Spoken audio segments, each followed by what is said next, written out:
You're listening to your program, Good Morning Gambia, on GRTS Radio.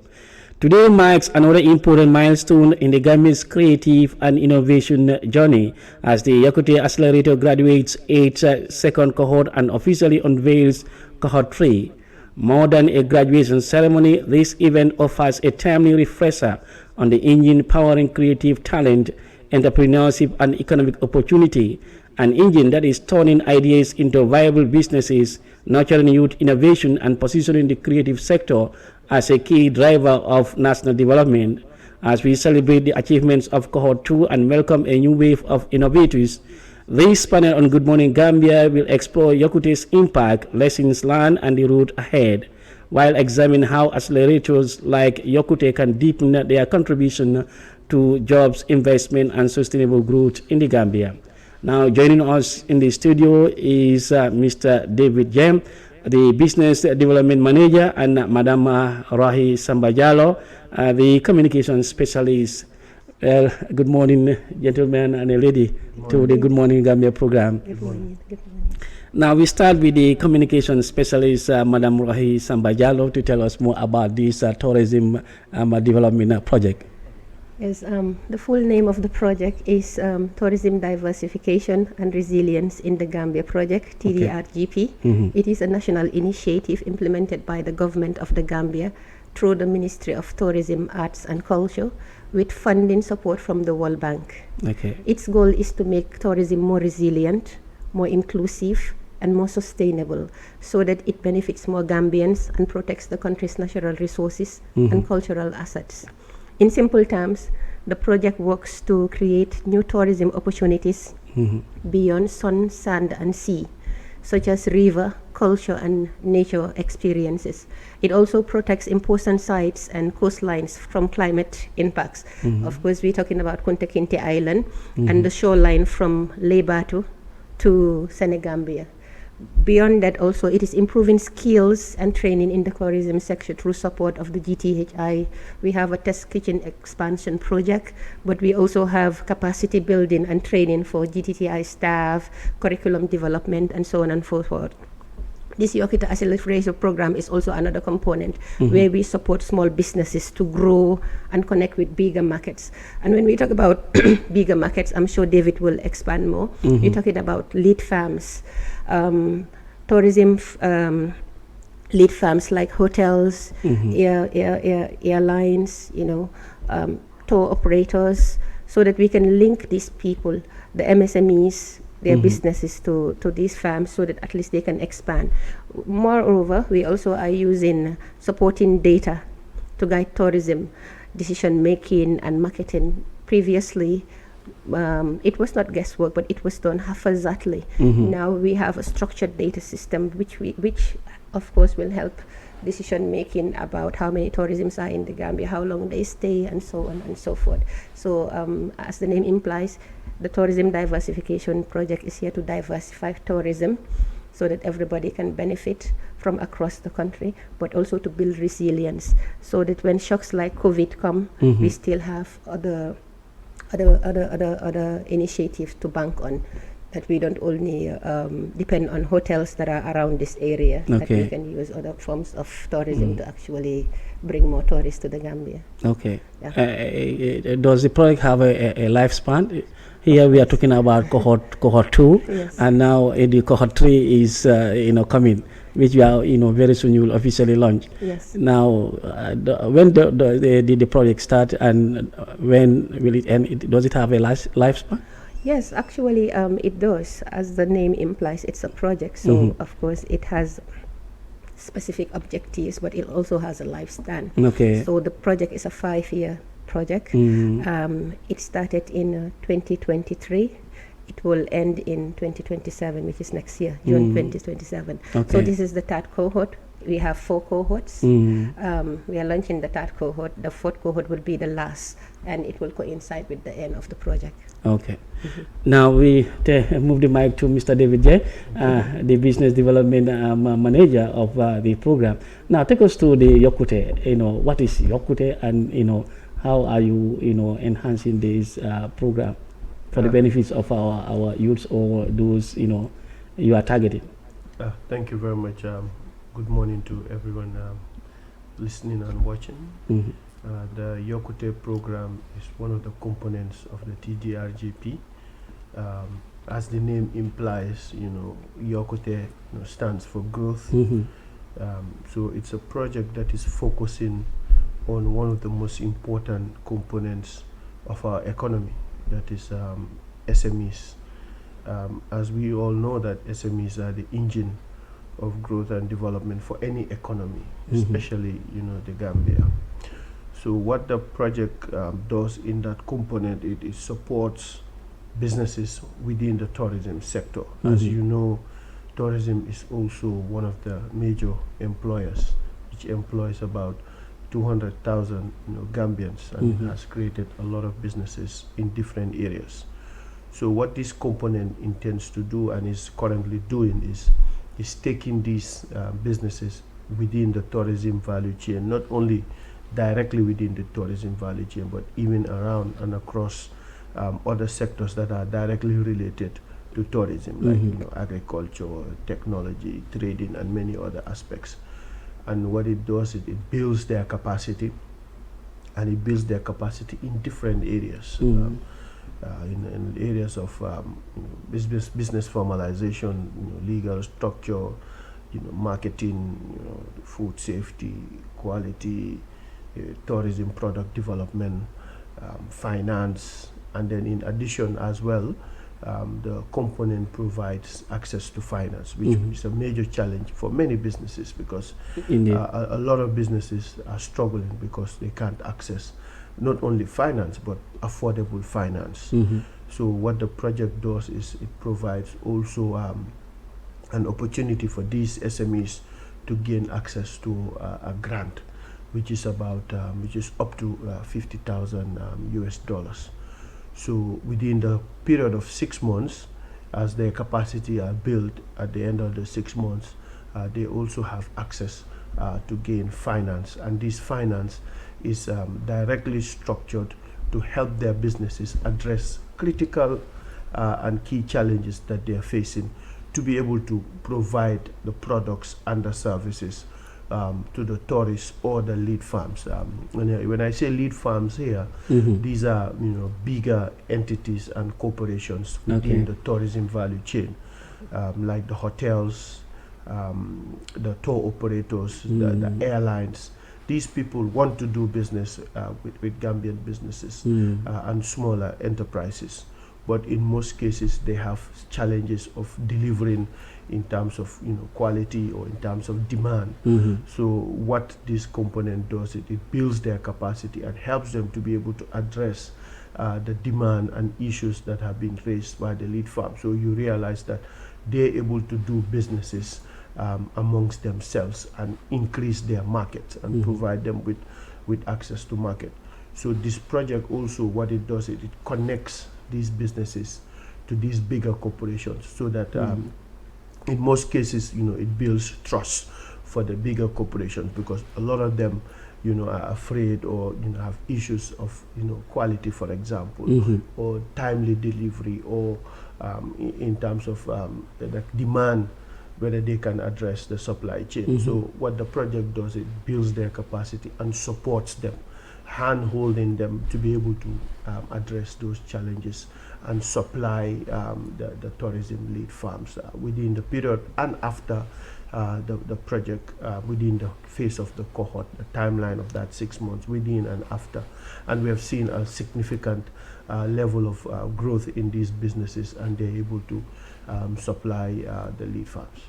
Yeah, you were talking about a period of 6 month training and benefiting finance in terms of finance about $50,000 US, a very lucrative venture for these emerging businesses. Now, tell us the people you are targeting. How are you selecting these group of people or businesses you are talking about, for this 6 month training, or do you go to them, or there is a special center where they receive training and other programs? Yes, thank you very much. How we are targeting them is we have a very open process. We launch applications and we launch these applications through social media. We also launch it through certain forums, which we will organize. We do organize information sessions, not only in the greater Banjul area, but also within the country, up country. We also go to the regions, every region. And when we go to these regions, we also launch these applications there, and then help people to apply and tell them about the project and encourage them and help them to apply. And we also work with other satellite institutions across the country where they drop their applications. So those who cannot fill their applications online, we enable them to be able to fill their applications within paper, in a paper-based form, and then submit. Others fill their applications online. So once these applications have been filled and submitted, there is a deadline. So when the deadline comes, what we do is we then now shortlist. So after we shortlist, it doesn't stop there. We have a robust system where we do go through diagnostic, meaning that we go to every business that we have shortlisted, right to their premises and their business locations. And what we do within that is we ask them certain questions and see the business, ensure that it is existing. And after we do that, we also fill another form where we assess them. So from there we select, and when we select, we inform them, and then we launch the cohort, which we are doing next week. So when we launch the cohort, we try to make it also a networking event where the past cohort who are graduating will meet with the new cohort within a forum, which we will be doing next week. And once we do that, that's a kickstart, or that's the end of the previous cohort and the beginning of the next cohort, which is on the 16th of February, which is the event we will be having, where we will graduate the second cohort, which is 61 SMEs, and we will unveil the new cohort, which is about 52 SMEs. Okay. We'll come back to you, Mr. Jeng, to tell us more about the kind of training they do receive within the 6 months, and also how, the cohort 1, how are they progressing? Maybe you also do your monitoring and evaluation programs, a follow-up to see their successes they are making. Come back to you, madam. Yes, tell us, about this. Is a very lucrative venture. So, as a communication specialist, I don't know whether many Gambians are aware of this thing. How do you, propagate or promote this project to the doorstep of Gambians, and whether is official businesses or even our locals who are not been to school and they have businesses can also benefit from this? Oh, of course. Just like David mentioned, there's a vigorous process of information dissemination. We do this through social media. We do this through radio tours, media tours, but also the info sessions that he just mentioned. But beyond that too, you have to understand that these businesses are MSMEs that are being targeted. So, and the tourism value chain is large. And as I mentioned, we want to expand this. We don't want it to only focus on sun, sand, and beach. We want to include cultural tourism, arts and craft. We want to include dances. But so the businesses we target are very tourism-related businesses. Okay. There are tailors who sew drapes and curtains for hotels. You're talking about the egg farmer who has a poultry that is supplying eggs to the hotels. To the hotels. But beyond that also, we're supporting them with not only business training and mentoring, but how to improve their products and services, guidance on marketing and customer attraction, networking with industry partners, but also financial planning and investment readiness. So these people we are targeting include tour guides, the food vendors, the craft markets, the tailors, as I've mentioned, the lodges, transport providers, even digital services, those who are able to link food to businesses. Okay. But also, like I say, David is at the heart of the process. He knows more. But as a communication person, how we are coming up with success stories. And you'll see that most of the people who are even in these businesses are not literate.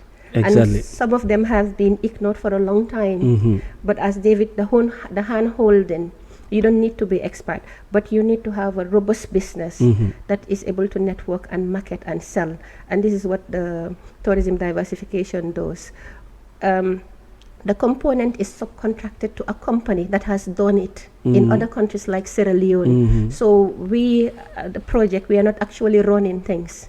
We have experts like David, BDMs, who are actually supporting this process and mentoring them and taking them through this whole process. David has a wealth of experience in this. He has done it for many institutions and organizations. So we trust their process, and they even have a communication specialist for that project. But as a project, we are trying to amplify the message by coming up with success stories and also featuring them most of the time in our Facebook profiles, in our social media, in our new reporting and stuff. And like we are here also, it's all part of the process to amplify the message. So there are different channels that are being used to disseminate this information. And believe me, those in the tourism industry know about this. We have gone there. There's a lot of vigorous stakeholder engagement because we want them to be there. Post-COVID, we don't want what happened with COVID to happen again. There are so many jobs that are actually linked to tourism. Tourism is feeding many households, so we don't want that kind of rupture to happen again, whether it is by force majeure or incidents and pandemics like COVID. We want there to be continuity. We want our tourism industry to flourish. We want to and like I mentioned, not just through sun, and beach, but cultural tourism, arts tourism, dancing. So you'll find even dancing groups that are part of this cohort, all of them linking them to bigger industries to make them better. That's the point for this project. As you rightly said, that's a very good idea to extend it beyond sunshine and beaches. David, he's talking about those people who are benefiting or who can benefit from this project. He talked about these digital creators. That reminds me of our TikTokers now, of recent. We have so many TikTokers in the Gambia. You have this salon, hairdressing. I don't know whether they can also benefit from this. Absolutely. And before now Gambia, we have some these markets and business centers who supply these poultry farms, who supply these eggs. But before, we have it on small scale, whereby women, very early in the morning, they are at the hotel centers that they supply them with vegetables, eggs in the morning, and the hotel will take their supplies. I don't know whether those women on daily basis can benefit from this. Yes, in fact, they are the major people we're looking for.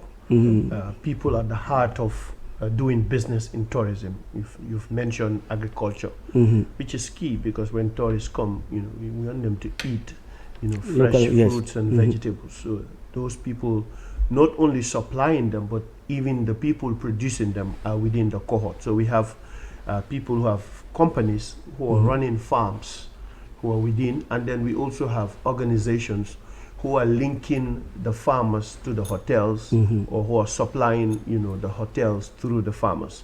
So all of these people are part of it. You mentioned salons. We have also people who are within the, salon industry. Whether as a school, we have some who are, helping people to become, hairdressers, massage, and other aspects of beauty. So they are within also, the cohorts. We also have people who are, exposing and promoters, helping promote the entire industry and promoting Gambia as a tourist destination.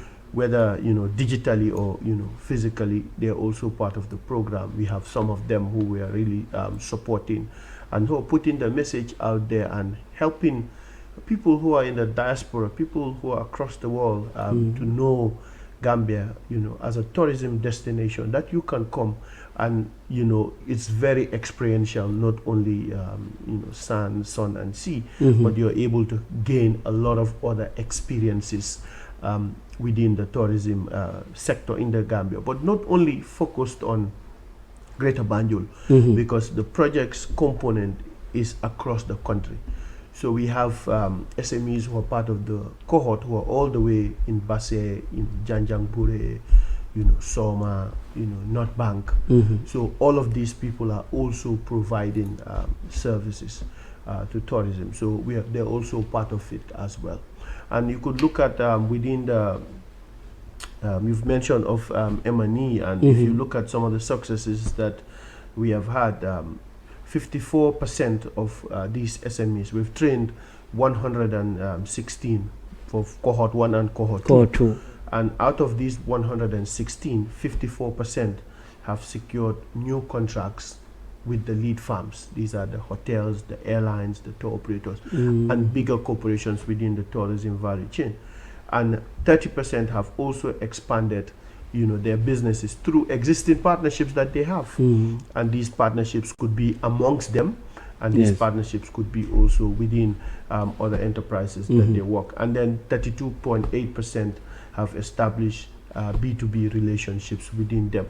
So you have seen that this has been a significant milestone, but not only significant to them as the SMEs, but significant to also the economy of the country. Exactly. Because we know that some of these enterprises have been sourcing these products, whether importing them from neighboring countries or from outside Africa. But you realize now that they've been able to be provided by Gambian businesses. So these businesses are able to create more jobs. We've seen that there have been a lot of jobs, new jobs created, but not only new jobs created, but revenue has been generated. And when revenue is generated, we also encourage and ensure that these businesses are being compliant by paying their taxes, which also creates a ripple effect for the economy. As they pay their taxes, economics and GDPs are increased, and this helps the entire tourism sector and the economy of the Gambia to continue to grow, and support is continuously created for these businesses. Okay. Madam Jallo, what more can you share with us as far as this project is concerned? Yes, perhaps I would like to share that when small businesses thrive, communities thrive, and like David mentioned, the geographical reach of the project is across the whole country. Okay. So everywhere has been impacted. Some, for example, in Basse, there's a lot of pottery being made.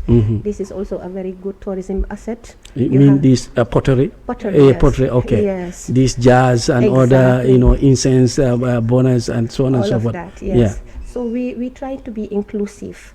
And when we are inclusive, especially supporting women, because part of the project is to ensure that at least all the beneficiary MSMEs, among the you have 20% or 25% women that are women. Okay. I think we have exceeded that mark, because we have definitely exceeded the mark. I don't know the figures of 51% are women. 51%. Yeah. So you see, yes, it's improving the lives of women, also creating more jobs, building economies, stronger economics, also better tourism experiences for visitors. You don't just come to the beach. Every country or every other country has a beach. When you have the cultural experience, when you see our products, when you go and visit our nature, it's something very different. But you have greater participation of women and youth accordingly, and also more inclusive national development. And that's the bottom line. We want more inclusive national development that is not just favored towards people in the service sector, but also these MSMEs who are the building blocks of society. Yeah, and what is more beautiful about it, you've been reiterated it here, that is extending it beyond the traditional, tourism, that connotation. Yes. Is it sunshine and beaches? Yes, because we are very limited. We said it in the tourism sector. We forget about other creative industries, like the pottery you are mentioning, those supplies and other our natural resources, the forest. Maybe some tourists would like to go on safari in the hinterland. Definitely. Yes. Yes, David. Yes. Tell us more. That's any challenges? Yes. Challenges so far? Well, I mean, there have been some challenges, because where opportunities are, there are challenges. We've seen that some, for example, at the beginning, trust has been an issue. Can they deliver? Will they be able to meet the quality? Because also hotels, for example, are running away from risk, because if, for example, people eat food, when they eat food, they have food poisoning. They are not going to the supplier or the seller or the farmer, but it's the hotel. It's the hotel. So they are very particular about these hazard protocols and the traceability. Exactly. Yes, so that's why so forth, we ensure we work with also our food safety expert within the project to ensure that the issues of food safety are not compromised. And we're able to build their capacity to be able to do that within the period of the project and after the project. So you realize that those challenges can be addressed. The other challenges relate to how people do business, because we've seen that some of the SMEs that we work with, is their corporations and their businesses are just amongst themselves. They operate in a sole proprietor. So you realize that a lot of business processes are not within their businesses. So when you come and you want to introduce that to them, there's a bit of a resistance. Yes.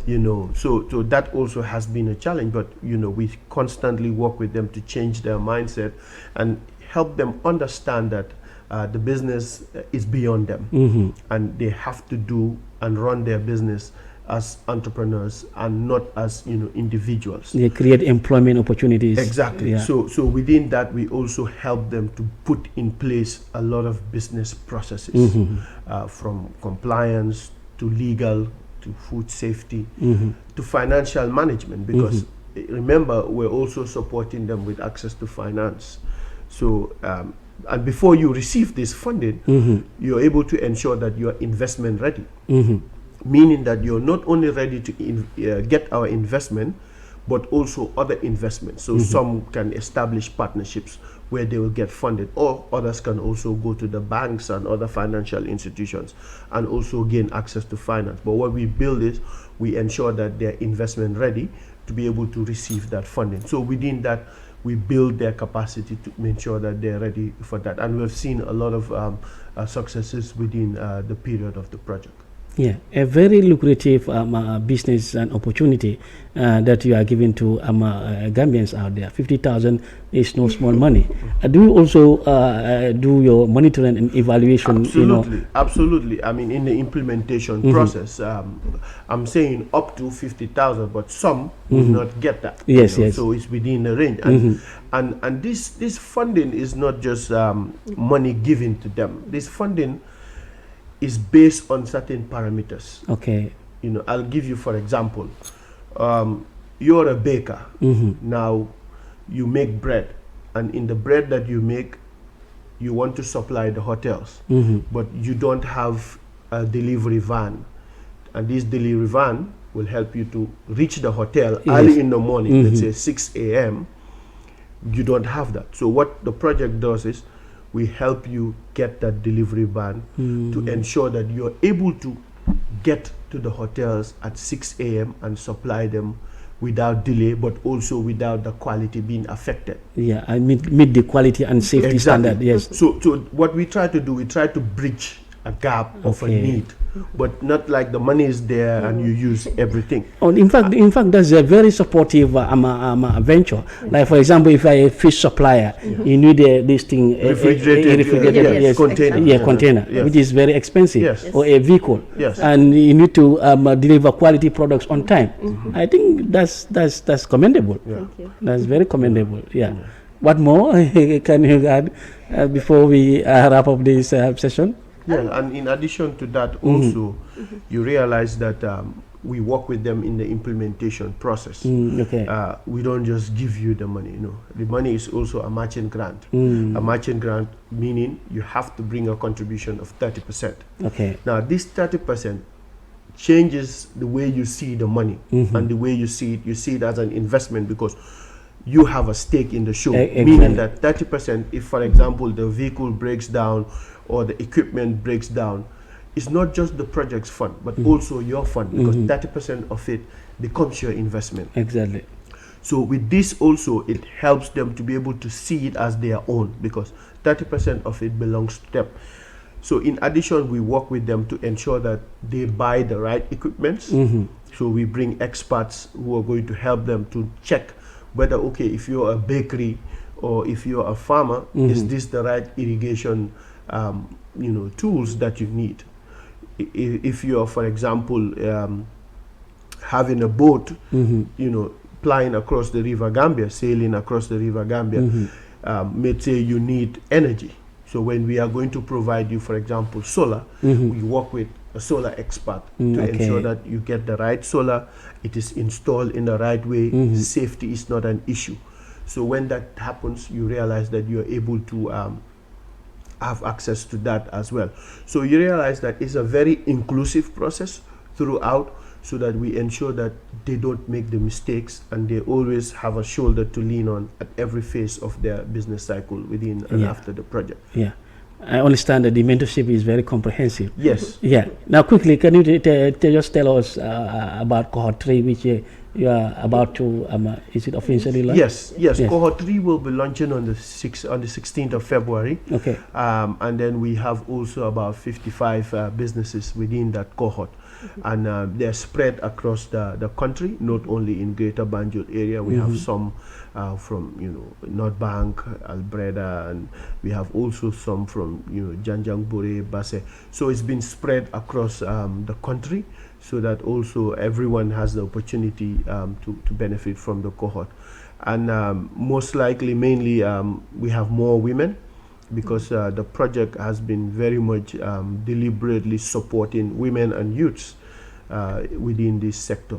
So we're going to launch it on the 16th of February, and it's a cohort that we're expecting to see a lot of successes, because there's already a huge potential within the cohort, and they're very excited because they have seen how much the project has helped these 116, and they're looking forward to be part of it and to support them. Yeah. Before I go to Madam Jallo for her last word, this reminds me of institutions, whether institutions like a Center for Arts and Culture can benefit from this program, because there is that high need for the National Arts and Culture to revive and renovate these cultural relics. These in the across the country, we have these slave houses. You have these historical centers across the country which are dilapidating, and they need to be maintenance. I don't know whether they can, they foresee that, whether they can, whether they can also benefit from that, and also, yes, as I say, the Tourism Diversification and Resilience in the Gambia Project answers to its name. So this is the Yokkute Accelerator Program is just one subcomponent under component A, component 1.